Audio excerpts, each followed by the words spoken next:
Back in 2017, I made a video of me flying out to Wisconsin and picking up my slightly used 2017 BMW M3 Competition with a manual transmission, and that was the video that really launched my YouTube passion and that started sort of this TLG that I'm all about. Today, I'm flying out to South Carolina and picking up a slightly used Porsche Carrera T with a manual transmission, and I'm taking you on this journey with me. And it's the next morning. The seller of the car is picking me up from the airport. That's right, I purchased the car from a private party. I found the car on PCA.org. The seller and I have been texting and calling each other, so we kind of know each other very, very well now. We're gonna go to the bank first, then we're gonna go to the DMV, and then I'll be on my way driving 11 hours, and hopefully you'll be driving with me.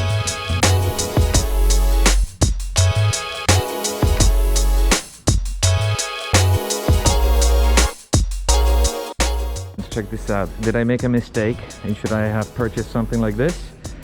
Check this out. X4M competition. It's got a bigger screen in the middle. I've got to say, it looks kind of cool. 2020. That's an old one. 503 horsepower. Check this out. All right, I'm waiting for my pickup right now. I don't know if he's gonna come in an 11, probably not. He's gonna come in a Range Rover. We're gonna go to the bank and then pick up the car. I actually see him over there in the Range Rover. He's got a Defender. I'm not gonna show it to you yet. It's right there. We're gonna reveal it soon. So we just got back from the DMV and the bank. Everything's done. I just put on the plate. We're gonna pull out the car, take some obligatory photos, and I'll be on my way, set everything up. I'm super excited.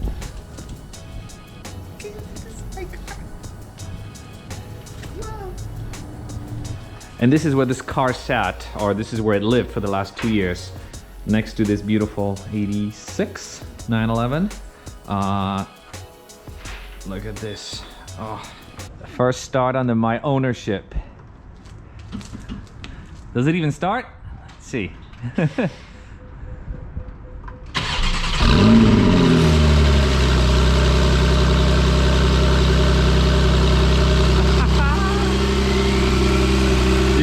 Turbos.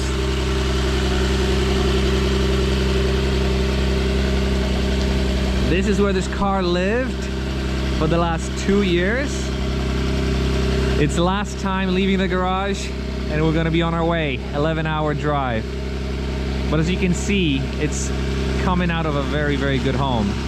Someone who's a Porsche lover with an 86 under the cover, 86 Carrera, one owner. This is just amazing.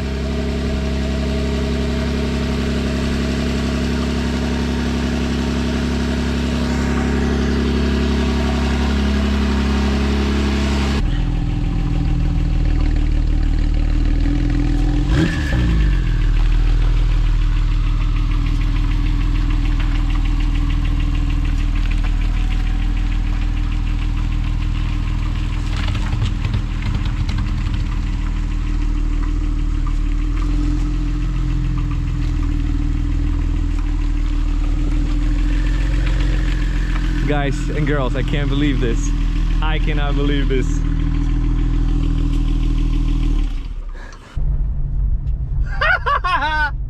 I just left. I'm leaving the person's community.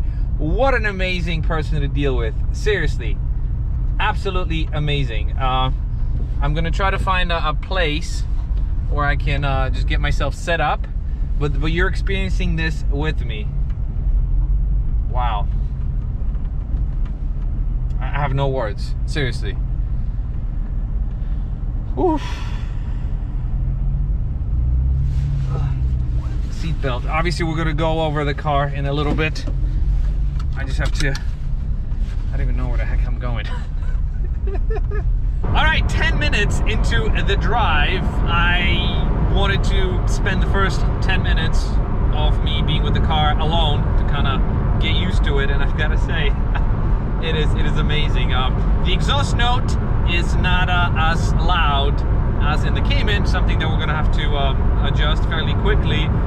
The handling, on the other hand, I cannot tell yet because, again, I haven't driven the car on a long distance, but it's just amazing. I love having a bit more room for the kids in the back. One thing that this car has that I didn't know, look, blind spot monitoring system. So it tells you if someone's in your blind spot, and that's pretty cool. I'm gonna pull over at a gas station soon to fill up, set up my my GoPro in the window, set up my radar detector and an easy pass and all this other stuff, pair my phone with this thing, call my wife. She's gonna be the first person I call about this car. But yeah, absolutely amazing so far. And this is the view you see as a driver. How amazing is that? Seriously, how cool is that? Oh, and the owner also gave me the bike rack and the crossbars and everything, so that's all sitting here in the front on the seats, well protected so it doesn't scratch the seats. We're getting a first phone call from my wife. Let's see what she says. Hello? Hello? Hello? Yeah. Hi, baby. Hi. Are you calling from the car? Yes, you're the first person I was gonna call, so you beat me to it. But I just pulled up to the a gas station. By the way, with the car, one thing this guy he has to send it back. He didn't give me all the blinker fluid. It's so empty on blinker fluid. It's crazy. Ha ha ha. Funny. Nice. When you think you're unique on the road, think again. All right, ladies and gentlemen, I just filled up. I spoke to my wife for the first time, and we're venturing out on this journey. As you can see, 10 hours ahead of us. 10 hours that I plan on doing in one shot, hopefully. But let's quickly go over the car. I'm gonna do a walk around outside as soon as I stop, and because I'm hungry, I gotta get some food. But essentially, this is a Carrera T, and this is the dash. It says Carrera T. T stands for Tommy, or Tommy L Garage. So this is a perfectly fitting car for me. On the inside, it has a lot of options, including deviated stitching and full leather everywhere, full dash, blah, blah, blah. It's got a lane keep assist or blind spot monitoring system. It's got Apple CarPlay. It's got all the bells and whistles. It's got these door straps that are only available on the GT3 or a Carrera T. And obviously on the inside, it's got all the buttons and stuff. It's got a sunroof, which is a metal roof or aluminum metal that opens up fully. So it's not glass, but the whole thing opens up, or you can tilt it and just so it vents. I think it's pretty awesome. And the most important thing is on the inside, it's got a ton of room. It's got enough room for my 2 small kids and my wife, hopefully. But it's going to be able to satisfy the need of me wanting to use this car to drop off the kids and not have to rely on my other family SUV. So this is going to be a fun car for all of us. Why did I get a 911? I always wanted a 911. 911 has always been the goal of mine. And if you remember in one of my videos 2 years ago, or right in the beginning of the pandemic, I said I was saving up for a Porsche, ideally a GT3. When I saved up enough money, I realized that a GT3 was not the right car for me because it would be a bit of a selfish car. It still is a 2-seater. Having 2 kids, I don't frequent the track as much as I would like to. So I'll be basically buying it just for myself. I have the Cayman for that. I realized that this was the perfect opportunity, the perfect window for me to get a 911 because my kids are still young, 6 and 3, so they will fit in the back of this car. I'm still fairly young. I'm on the 40. I can still get in easily into this car. So for the next few years, while the kids are young, I'm gonna be able to enjoy this car. Once the kids get older, I might have to switch things up. But for now, the 911 was the right option for me. And why the T and not an S or a 4S? Well, I wanted something that's really geared towards enthusiasts, and nothing against Carrera S or Carrera 4S, but I care more about performance than luxury. Even though this is still the base engine, it feels like an NA because it's got very small turbos. It's plenty fast for me. It's got a lot of bits and pieces on the inside that are sort of more race car oriented, like these door pulls here, or even these seats that are not leather. They're sort of this, I forget what Porsche calls it, race something. So, and it just feels like a purist car, which is why I got this. It's gonna feel a lot more special pulling into spots or pulling into car meets in a car like this compared to a Carrera S or a 4S. One of the first things we're gonna have to address is this shiny steering wheel. So the leather is absolutely perfect. It's just, it gets soaked by oils and whatnot. So we're gonna clean it to make it look nice and matte again. But yeah, you gotta love this leather. Oh, and we're also gonna get a steering column cover with some deviated stitching. I guess I'm all about deviated stitching nowadays. I'm gonna say it sucks driving in the rain, and it looks like I'm gonna be driving in the rain for the rest of my trip. Can't even go fast.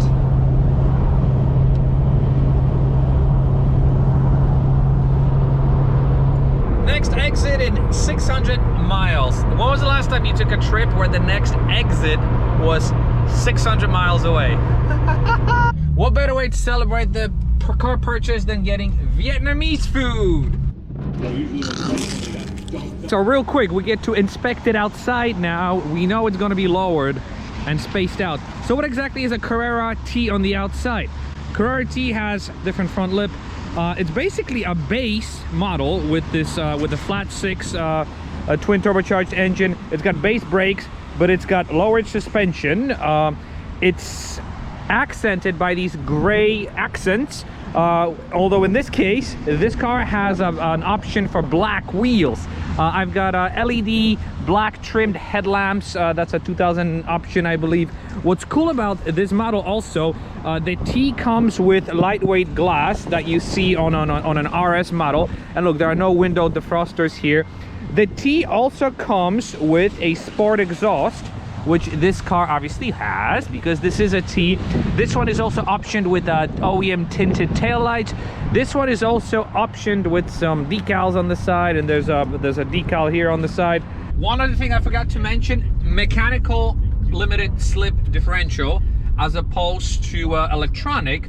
And the difference between mechanical and electronic is electronic can lock the diff when you need it, but it can also leave it open when you don't need it. So it's not a very sporty experience. With a mechanical diff, only this model and the GT3 gets it. So definitely performance oriented, and it's on all the time. And I've got to say, I do feel the difference.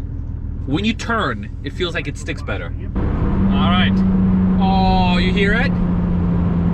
It's got that Porsche sound. You hear it.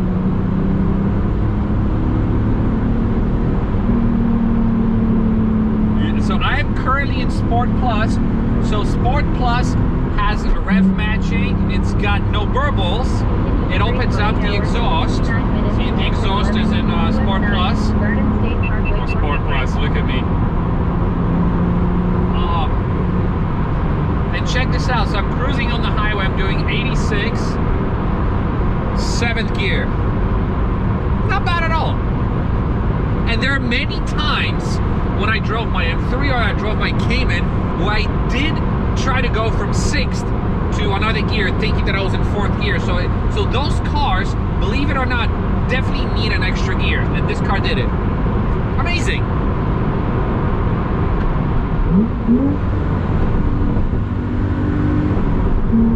Whoa. Okay.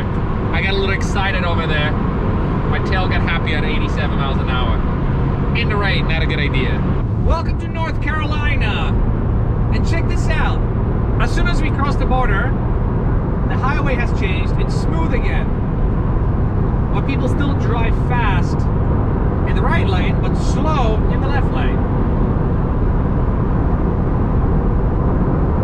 I've got to say, I'm pretty bummed that I cannot have a proper experience with the car and also with you because of the rain. There's a lot of puddles on the road. I actually have to drive very carefully.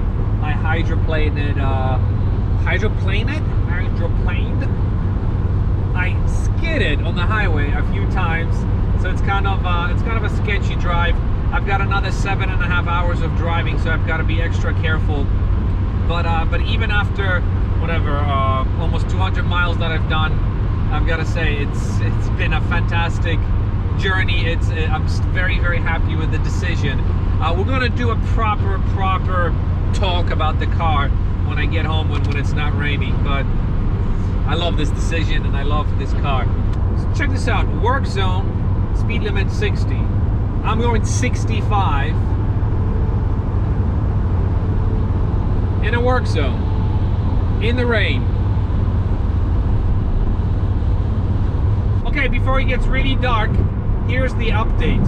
I am 479 miles away. I've covered so far, if I'm being honest, 260 miles. In that distance, my average speed was 67 miles an hour. That's with stopping. And my average consumption is 25.2 miles an hour. So 25.2 miles an hour over 260 miles, driving nearly 70 miles an hour average. I think it's a fantastic MPG average, and it's in huge thanks to this 7th gear, which I absolutely love.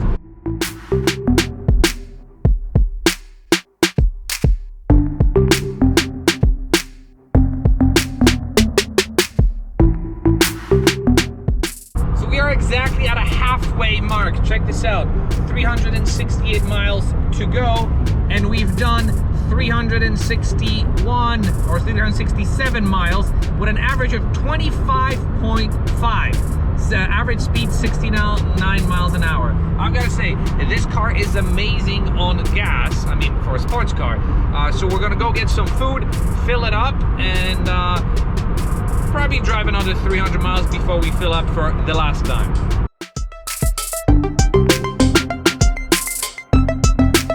Second fill up of this trip. Let's take a look at this color on the outside. And as I mentioned earlier, check this out. This car has PPF. It's nicely wrapped in the corners, and the PPF also goes all the way here. I don't like that it ends in a line there, but it's better than, I guess, having door dings. Other than that, it really shines in this beautiful LED light. There are no nicks, there's no anything. One cool thing to notice, these vents are actually active, so they close or open depending how much cooling the car needs or how fast you're going. Other than that, as I mentioned also earlier, this is gray, this is gray, the decal is black, and the wheels are black, and black wheels, as I mentioned also earlier, were an option. Oh, I love this thing. It's so mint. This looks like a brand new car. Look at it. Oh, love it.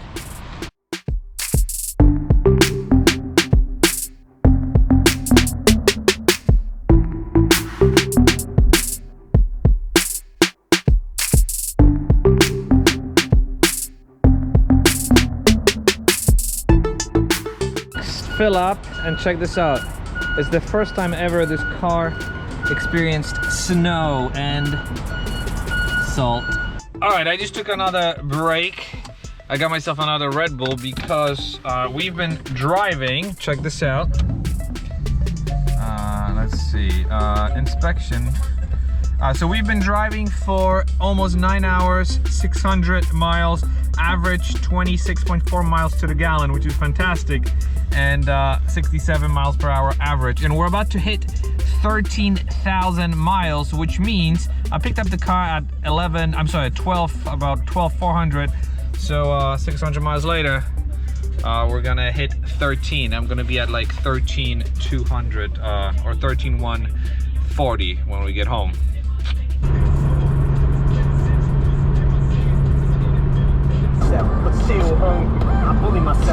I'm pulling up to my house. This is a car that's never seen salt on the road until now. You can even hear it, just hear it. We have completed, I didn't reset it, so it's about 780 miles, average 26 miles to the gallon, average speed 26. I'm sorry, average speed 67. After 11.5 hours of driving, I've got to say I'm exhausted, but I also have to say I absolutely love this car. I'm gonna do a separate video sort of outlining some of the detail. We're gonna do a walk around. I'm gonna show you some of the features because I didn't mention everything about this car. There was just no time. The weather was just so crappy that I was focusing on driving. It's 36 degrees now, so it's cold. These tires are not made for these temperatures, but I'm glad I got home safe and sound, and I'm glad you joined me on this journey. There's gonna be a lot more our sort of mutual enjoyment of this car on the channel, and I hope you'll be joining for that. I just can't wait to really get down and dirty and really open the car up when it's dry, because it's such a fun car to drive. But anyways, I am exhausted. It is 1:15 in the morning. But thank you very much for watching. If you like this video, maybe give me a thumbs up, at least for the 11 hours of driving, and I will see you hopefully in the next video. Thanks again for watching. Bye bye.